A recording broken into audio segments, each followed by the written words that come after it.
Entonces cargan fondo cuerpo y esta forma, otra parte en forma de embudo se llama píloro, en la que se une con el duodeno, con el intestino delgado. ¿Sí? También aquí hay esquince. Entonces poco a poco se va llevando ese alimento hacia el estómago. ¿Y cuáles son las células que van a llevar a cabo esa desnaturalización? Pues, casi todas. Principalmente las células oxínticas y las hemógenas. Pero estas, por ejemplo, las células de recubrimiento mucoso, son las células epiteliales cilíndricas simples. Van a estar en todas las superficies. Como pueden ver, también tienen estas vellosidades, ¿verdad? Esto incrementa la superficie. Si yo solamente tengo una superficie plana, la superficie de absorción o de secreción sería reducida. En cambio, si tiene salientes, esa superficie de secreción y de absorción se incrementa. Por eso, es una de las teorías del por qué tenemos dentro del estómago y de los intestinos estas salientes y esas vellosidades. En esas salientes o vellosidades hay que estar revestidas por estas células principalmente. Células de recubrimiento. Son células epiteliales cilíndricas simples. E incluso también estas células mucosas del cuello. Son las que más van a predominar. Hay otras células que se conocen como regenerativas. ¿Esas qué van a hacer? Van a sustituir las células que hagan falta en estas vellosidades. Sí, es un tipo de células. Las células del estómago tienen que estarse recambiando cada 3-4 días. Entonces van a encontrar una gran cantidad de células regenerativas en el estómago. Y esta, por ejemplo, la célula oxíntica, que la vamos a ver en el esquema, esta va a producir el ácido clorhídrico más un factor que se llama intrínseco, factor intrínseco gástrico, que se utiliza para absorber vitamina B12. Entonces las células oxínticas o parietales van a producir ácido clorhídrico y el factor intrínseco gástrico. ¿Para qué el ácido gástrico o el ácido clorhídrico? Pues para desnaturalizar ese alimento.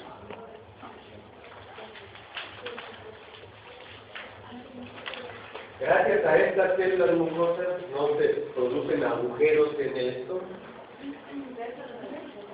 A las células mucosas exactamente producen un tipo de moco o de gel para poder tapizar la superficie del estómago.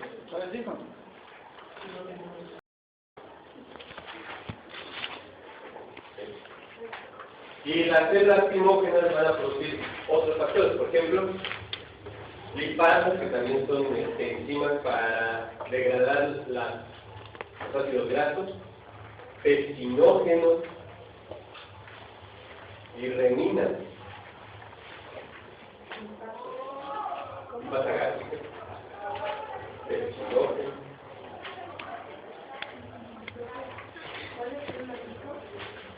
Las principales.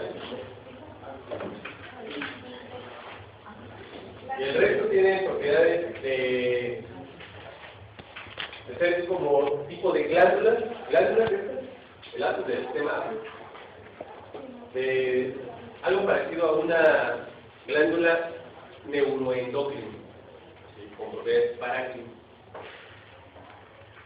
¿Cómo se ve en el estómago?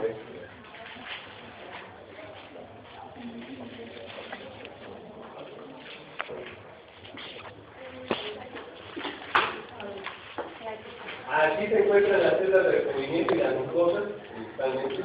Este sería la luz donde está el alimento.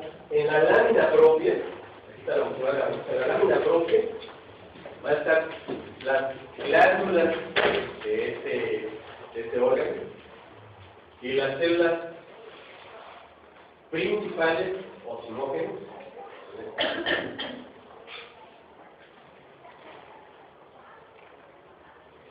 Las oxínticas aparecen, todas estas son las que producen el ácido clorhídrico. Todas estas son las que producen el ácido citoplasma eosinófilo, un núcleo grande,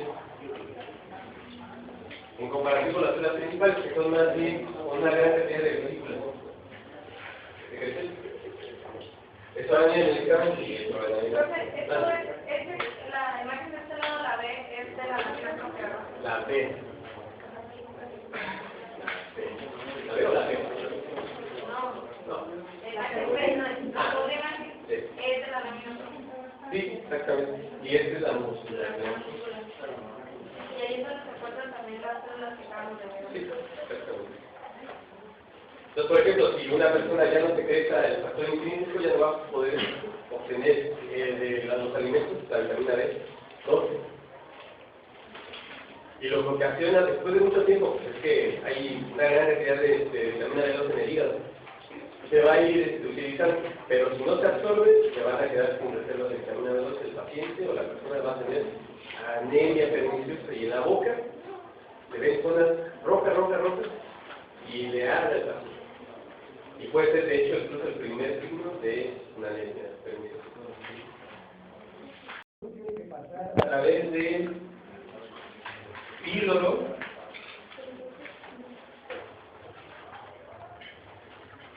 al intestino delgado. El intestino delgado mide aproximadamente unos 6-7 metros, que según son un tricones o no. Metro.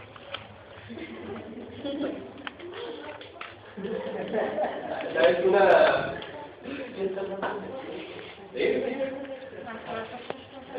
no, pero me decían, oiga, doctor, es que me cuesta una hernia por acá. Bueno, principalmente una hernia es cuando un pedazo de tripa, ¿sí?, por diferencia de presión intraperitoneal, sale del organismo, ya sea el intestino grueso, delgado, o incluso parte del estómago.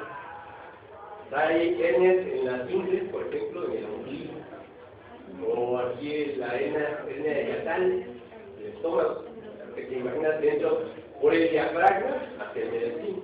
Todo esto causa mucho dolor. Y las principales no son hernias porque cargan algo pesado, que puede ser. Lo más común es que sea porque el paciente no puede estreñimiento. El estreñimiento es la causa principal de las hernias. Puede ser hereditario también. La hernia yatal sí, por general. Nada más eso. Sí, las demás son porque no tienen buena definición. Bueno. Aquí es lo que les decía, bueno, aquí también se incrementa la superficie de absorción. Sí. Por eso se ponen pastas para tratar de que la presión intraperitoneal se mantenga. Es una persona, un gran esfuerzo, y este gran esfuerzo incluso puede ser por el delgado, va a haber un incremento de la superficie de absorción. ¿Con qué? Con estas velocidades.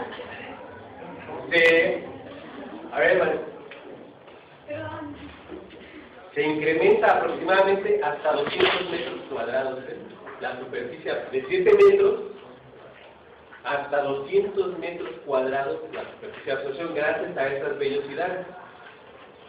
La superficie, ¿no? Sí, claro. Entonces, cualquier cosa que nosotros digamos, aquí se puede, esta es la zona donde se va a absorber.